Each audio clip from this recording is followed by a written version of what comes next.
Welcome to our series on Ignatian wisdom. We're going through the Autobiography of Ignatius and the lessons learned from Ignatius' story, how he recounts them orally in his dictated autobiography. My name is Kevin Leidick and I'm one of the pastoral ministers here at the Retreat Center.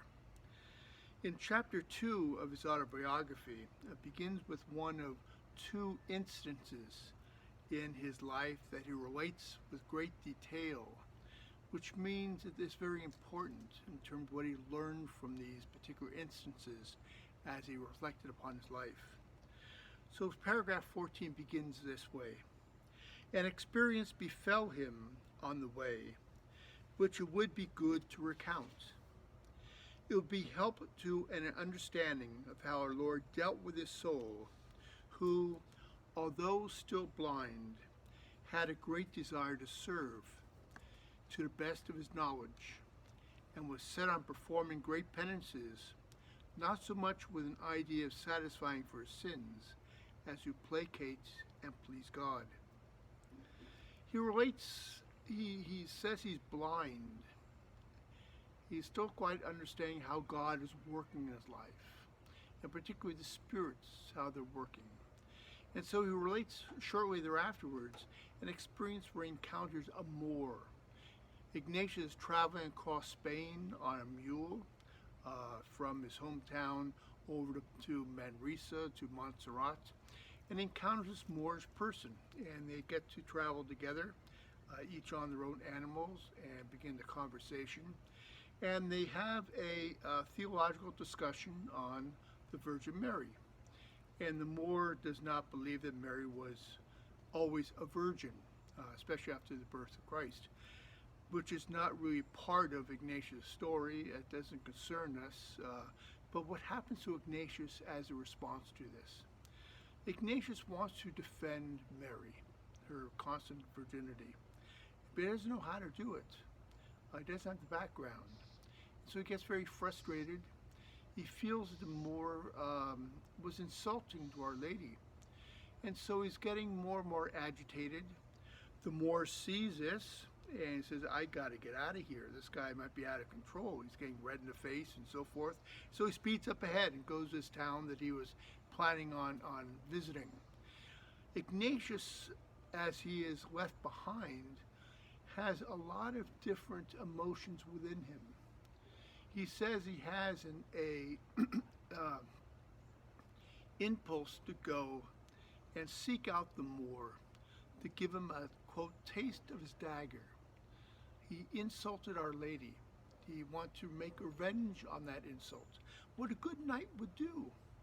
And it tells us something about the habit of Ignatius. He would harbor such thoughts. But then he realizes, as he's reflecting upon this, that he feels kind of confused inside, agitated, doesn't know what to do, and he's never had these feelings before. And so what happens is he's so agitated, he gives the mule full rein. Wherever the mule goes, Ignatius would follow that course. So if the mule goes into town, he would give the Moor a taste of the dagger. And the mule went another direction, which the mule does go, Ignatius will just continue on his way.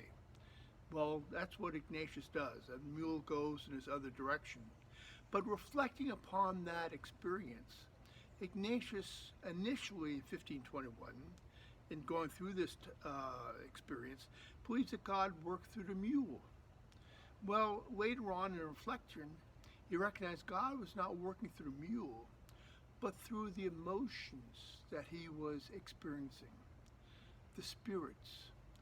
So this emotion of anger for revenge, he recognized comes from the evil spirit that's trying to influence him to go in that direction, his habits. But then this confusion experience, not knowing what to do, is from the Spirit of God, trying to distract him, to break his habit of doing revengeful things. And so Ignatius goes in that direction. Now this very simple incidents in the life of Ignatius out of hundreds of ones that he's met, but he remembers this one and puts into the autobiography for our benefit, so we can learn a lesson as Ignatius learned a lesson. How God works.